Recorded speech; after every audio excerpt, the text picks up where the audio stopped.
రాష్ట్రంలో శాంతి భద్రతల సమస్యను సృష్టించి పెట్టుబడులు రాకుండా చేయాలని, ఈ రాష్ట్ర అభివృద్ధిని అడ్డుకోవాలని అడుగడుగున వైఎస్ఆర్ కాంగ్రెస్ పార్టీ కుట్రలు చేస్తూ ఉంది. ఏడాది కాలంగా జగన్మోహన్ రెడ్డి వ్యవహార శైలి గమనిస్తే ఈ విషయం చాలా స్పష్టంగా మనకు అర్థమవుతుంది. జగన్మోహన్ రెడ్డి ఆ పార్టీ ఇచ్చిన కార్యక్రమాల్లోనే పాల్గొనడం లేదు. ఎక్కడైనా శవం ఉంటే తప్ప అక్కడికి వెళ్ళడానికి అతనికి మనసొప్పడం లేదు. శవాల చుట్టూ రాజకీయాన్ని నడిపే ప్రయత్నం చేస్తూ ఉన్నాడు. మొన్న పల్నాడులో జరిగిన ఉదంతాన్నే తీసుకుంటే ఎప్పుడో ఏడాది కిందట చంద్రబాబు నాయుడు గారు ముఖ్యమంత్రిగా ప్రమాణ స్వీకారం చేయకముందే జగన్మోహన్ రెడ్డి మాటలు నమ్మి వైనాట్ 175 అని పదే పదే చెప్పడం వల్ల నిజంగా వైసీపీ గెలుస్తుందేమోనే నమ్మి బెట్టింగులు కాసి డబ్బులు చెల్లించలేక ఆత్మహత్య చేసుకున్న వ్యక్తికి విగ్రహం పెట్టించడం, ఆ విగ్రహావిష్కరణకు స్వయంగా ఏడాది తర్వాత జగన్మోహన్ రెడ్డి వెళ్ళడం అత్యంత సిగ్గుచేటు. ఎవరికి విగ్రహాలు పెట్టాలి, ఎవరి విగ్రహాన్ని చూసి ప్రజలు ఏమి స్ఫూర్తి పొందాలి అనే కనీస ఇంగిత జ్ఞానం కూడా లేకోకుండా జగన్మోహన్ రెడ్డి ఈ రకమైన వ్యవహారాలు నడుపుతూ ఉన్నాడు. అంతకుముందేమో రౌడీ షీటర్లను అట్లాగే నేరాలు చేసిన వాళ్ళ కుటుంబ సభ్యులను పరామర్శించడానికి పొదిలి వెళ్ళాడు. అక్కడే వైసీపీ కార్యకర్తలు శాంతి భద్రతల సమస్యను సృష్టించే కుట్రలకు దిగితే ప్రభుత్వం నిలువరించింది. పల్నాడు పర్యటనకు ముందే ప్రభుత్వం పోలీసు శాఖ స్పష్టమైన ఆదేశాలు ఇచ్చింది. తక్కువ సంఖ్యలో వెళ్ళండి, ఎలాంటి ఘర్షణలకు గొడవలకు తావు లేకోకుండా ప్రశాంతంగా మీ కార్యక్రమాన్ని మీరు చేసుకోమని చెప్తే ఇంటి దగ్గర దగ్గర నుంచి వందలాది వాహనాలతో కాన్వాయ్గా వెళ్ళడం ఒక నేరమైతే, అక్కడ సింగయ్య అనే ఒక దళిత వైసీపీ కార్యకర్త స్వయంగా జగన్మోహన్ రెడ్డి వాహనం చక్రం కింద పడి తీవ్రమైన అస్వస్థతకు అపస్మారక స్థితికి చేరుకుంటే, ఎక్కడైనా రోడ్డు ప్రమాదం జరిగితే మనం చూసి మన కారు ఆపి వాళ్లకు అత్యవసర చికిత్స అందే విధంగా చూస్తాం. కానీ జగన్మోహన్ రెడ్డి వికృత మనస్తత్వం ఉన్న ఒక వ్యక్తి కాబట్టి, విపరీతమైన మనస్తత్వం ఉన్న ఒక వ్యక్తి కాబట్టి సొంత కారు కింద తన పార్టీ కార్యకర్త పడి చావు బతుకుల్లో ఉంటే అతని సిబ్బంది ఆ సింగయ్యను ఈడ్చి ముళ్ళ పొదల్లోకి వేసి వెళ్ళిపోతారు. ఏం మానవత్వం అని అడుగుతా ఉన్నాం. మీరు మనుషులా? మీకు మానవత్వపు ఛాయలు ఇసుమంతైనా ఉన్నాయా? ఉంటే ఎవరైనా ఇట్లాంటి పని చేస్తారా? సొంత పార్టీ కార్యకర్త ఆ పార్టీ అధ్యక్షుడి కారు కింద పడి కొన ప్రాణాలతో కొట్టుమిట్టాడుతూ ఉంటే ఈడ్చి పొదల్లోకి వేసినంత రాక్షస మనస్తత్వం ఈ రాష్ట్రంలో జగన్మోహన్ రెడ్డికి తప్ప వేరే ఎవరికైనా ఉంటుందా అని నేను అడుగుతా ఉన్నా. ఇంత దుర్మార్గం ఎప్పుడూ మనం చూడలే రాజకీయాల్లో. పోనీ జగన్మోహన్ రెడ్డికి తెలియదే అనుకుందాం, మాట వరుస అంత జరుగుతాన్నా తెలియదని అనుకోలేదు. ఎందుకంటే అతను వాహనంలో లేడు, పక్కన ఫుట్బాల్ మీద నిలవన్నాడు. ఈడ్చేది అంతా కూడా చూడలేదని మనం అనుకోలేదు. అక్కడ చూసిన తర్వాత అయినా అతనికి అత్యవసరంగా చికిత్స అందించడానికి ఎందుకు ఆదేశించలేదు? ఎందుకు తన పార్టీ నాయకులకు కార్యకర్తలకు ఆ పని అప్పజెప్పలేదు?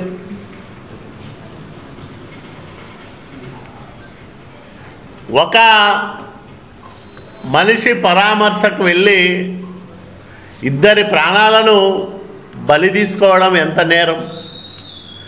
సింగయ్య మరణం వైసీపీ అధినేత జగన్మోహన్ రెడ్డి చేసిన హత్యగానే మనం పరిగణించాలి.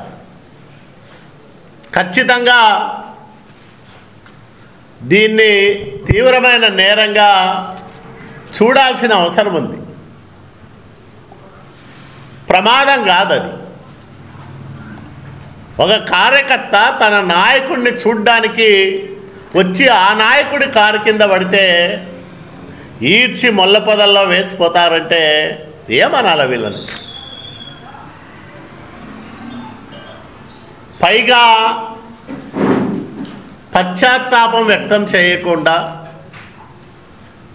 మరణించిన సింగయ్య కుటుంబానికి సానుభూతి తెలపకుండా తన పార్టీ కార్యకర్త చనిపోయినాడే అనే బాధ లేకోకుండా నిస్సిగ్గుగా నిర్లజ్జగా రోజు దానిపైన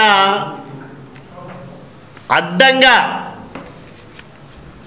సమర్థించుకోవడానికి వైసీపీ తోడేళ్ల మందని మీడియా ముందుకు వదులుతా ఉన్నాడు జగన్మోహన్ రెడ్డి.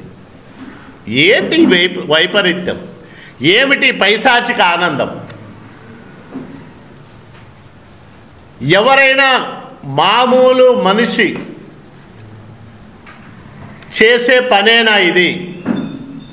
చూస్తూ ఉన్నాం, ప్రతిరోజు ఒక 8-10 మంది వచ్చేది, నోటికి వచ్చినట్టు మాట్లాడిపోతూ ఉండేది. ఎవరికి ఎక్కడ తన సొంత పార్టీ కార్యకర్త సింగయ్య అనే ఒక దళిత కార్యకర్త చనిపోయినాడనే పశ్చాత్తాపం ఏ వైసీపీ నాయకుడి ప్రకటనలో కూడా మాటల్లో కూడా మనకు కనిపించడం లేదు. వైసీపీ కార్యకర్తలారా దయచేసి ఇది గమనించమని నేను అడుగుతా ఉన్నా వాళ్ళందరినీ. ఎవరిని నమ్ముకొని మీరు రాజకీయాల్లో పనిచేస్తున్నారో మీ నాయకుడు, ఆ నాయకుడు జగన్మోహన్ రెడ్డి తన సొంత కారు కింద పడి మరణించిన సింగయ్య మృతి పట్ల ఈ క్షణాన్ని వరకు కూడా సంతాపం తెలపలేదు, ఆ కుటుంబాన్ని ఆదుకునే ప్రయత్నం చేయలేదు. ఇప్పటికీ అడ్డదిడ్డంగా మాట్లాడుతూ ఉన్నారు వైసీపీ నాయకులందరూ జగన్మోహన్ రెడ్డి ఆదేశాలతో. మీరు కూడా ఆలోచన చేసుకోవాల్సిన సమయం ఆసన్నమైందని నేను వైసీపీ కార్యకర్తలకు కూడా విజ్ఞప్తి చేస్తూ ఉన్నా. ఎవరి నాయకత్వంలో మీరు పనిచేస్తూ ఉన్నారు, ఎట్లాంటి మనస్తత్వం ఉన్న వ్యక్తి దగ్గర మీరు పనిచేస్తూ ఉన్నారో ఒకసారి ఆత్మవిమర్శ చేసుకోమని నేను వాళ్ళకు కూడా విజ్ఞప్తి చేస్తూ ఉన్నా. ఇట్లాంటి వాళ్ళు రాజకీయాల్లో ఉండడానికి అర్హులు కాదు. ఎవరైతే ఆ కారు నడిపారో ఏఆర్ కానిస్టేబుల్, అతనితో పాటు ఆ నేరంలో జగన్మోహన్ రెడ్డికి కూడా సమానమైన భాగస్వామ్యం ఉంది కాబట్టి అతన్ని కూడా చట్ట ప్రకారం కఠినంగా శిక్షించాల్సిందే అని ఈ సందర్భంగా తెలుగుదేశం పార్టీ పక్షాన మేము డిమాండ్ చేస్తూ ఉన్నాం.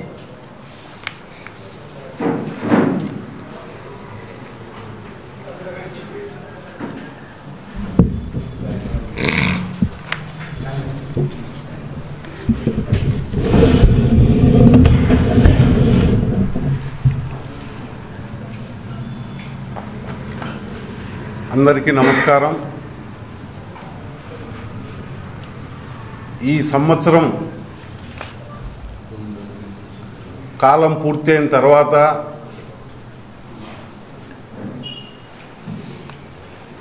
ఏమి జరుగుతూ ఉందని ప్రజలంతా చూస్తూ ఉన్నారు. ఎందుకంటే ఎన్డీఏ కూటమి ప్రభుత్వంలో ఒక సంవత్సరంలో అంత బాగా జరుగుతుంది, సంతోషంగా రాష్ట్రం ఇప్పుడిప్పుడుగా కుదటపడుతూ ఉందని ముందుకు తీసుకుపోతూ ఉంటే ప్రతిపక్ష నాయకుని హోదా కూడా లేని జగన్మోహన్ రెడ్డి గారు ఒక సంవత్సర కాలంలోనే ఆయనకు అధికారం దూరం అయితే అది తట్టుకోలేక ఏదో ఒక విధంగా ఈ రాష్ట్రంలో అరాచకాలు సృష్టించాలా, ప్రజల మధ్యన గొడవలు పెట్టాలి, ఈ విధంగా వ్యవహారం చేసుకుంటూ వెళ్తున్న జగన్మోహన్ రెడ్డి గారు అయితేమి, ఆ పార్టీ నాయకులు అయితేమి ఒక్కసారి ప్రజలంతా కూడా గమనించవలసిందిగా కోరుచున్నాం. ఎందుకంటే ఆ నాయకుడైతే వాళ్ళ రాష్ట్ర నాయకులైతే జగన్మోహన్ రెడ్డి గారికి పోలీస్ బందోబస్తు కూడా సరిగ్గా ఇవ్వలేదు అనే మాటలు మాట్లాడుతున్నారంటే ఎంత సిగ్గుచేటుగా ఉందో ఒక్కసారి చూడండి. అదే గతంలో మా నాయకుడు చంద్రబాబు నాయుడు గారు వచ్చినప్పుడు ఎంతవరకు మీరు ఏ కార్యక్రమాలకు పోలీస్ బందోబస్తు ఎంత ఇచ్చారో మేము ఇప్పుడు ఎంత ఇస్తున్నామో జగన్మోహన్ రెడ్డి గారికి అనేది ఒక్కసారి పరిశీలించండి. మా యువ నాయకుడు పాదయాత్ర చేస్తే కనీసం నిలబడుకోవడానికి స్టూల్ వేసుకొని మాట్లాడతామని కూడా ప్రజలలో మాట్లాడనీయకుండా అప్పుడున్న మీ ప్రభుత్వంలో పోలీసు వారి చేత ఆ స్టూలు కూడా తీయించారు. మేము అలా లేదు, నీకు గౌరవంగానే పోలీస్ బందోబస్తు ఇచ్చి కార్యక్రమాలకు నువ్వు ఎటువంటి కార్యక్రమాలకు వెళ్తున్నా కూడా దానిని కూడా పంపించడం జరిగింది. అందులో భాగంగా అధికార పార్టీని మాట్లాడితేవి కానీ నీ పార్టీలో ఉన్న నీ కార్యకర్తల పరిస్థితి సింగయ్య చనిపోయినా కూడా దాన్ని కూడా మొండిగా వ్యవహరిస్తున్నారే. ఒక్కసారి ఆ దళితుడు చనిపోయినాడు అనే బాధ పక్కన పెట్టేసి దాన్ని అడ్డదిడ్డంగా మాట్లాడుకుంటూ కాలం గడుపుకుంటూ ఏదో విధంగా తప్పుదారి పట్టించుకుంటా రాష్ట్ర భవిష్యత్తును దెబ్బతీయాలనే విధంగానే చేస్తున్నారు. అదేవిధంగా మన రాష్ట్రానికి ఇతర రాష్ట్రాల నుంచి అయితేమి వ్యాపారవేత్తలంతా పెట్టుబడులకు వస్తూ ఉంటే ఇక్కడ సరైన పద్ధతిగా లేదని అనిపించడానికి వ్యాపారస్తులు ఇక్కడ పారిశ్రామికవేత్తలు రాకూడదనే ఉద్దేశంతో మీరు ఎన్నెన్ని చేస్తున్నారో, ఎన్ని చేసినా కూడా మా ముఖ్యమంత్రి వర్యులు చంద్రబాబు నాయుడు గారు, మా నారా లోకేష్ బాబు గారు, పవన్ కళ్యాణ్ గారు, అదేవిధంగా డబుల్ ఇంజిన్తో నరేంద్ర మోడీ గారి ఆధ్వర్యంలో సజావుగా ఈ రాష్ట్రాన్ని 5 ఏళ్లలో మంచి ప్రభుత్వంగా పేరు తెచ్చుకొని ప్రజలకు మంచి సుపరిపాలన ఇచ్చే విధంగా ముందుకు పోతాం. కానీ మీకొచ్చిన నోటికి వచ్చినట్లు ఒక ప్రతిపక్ష నాయకునిగా నీకు అర్హత లేకపోయినా కూడా నువ్వు ఈరోజు గౌరవిస్తానే కూడా నువ్వు లేనిపోని మాటలు మాట్లాడి ఇంకా చరిత్రహీనునిగా కాకోకుండా ప్రజలకు నచ్చే విధంగా నడుచుకోవాల్సిందిగా మేము ఈ విషయాన్ని ప్రజలకు తెలియజేస్తున్నాము. నిన్ను నమ్మి 11 సీట్లు ఇచ్చారు, రాబోయే రోజుల్లో అవి కూడా లేకుండా చేసుకునే పరిస్థితికి వస్తూ ఉందని తెలియజేస్తున్నాం.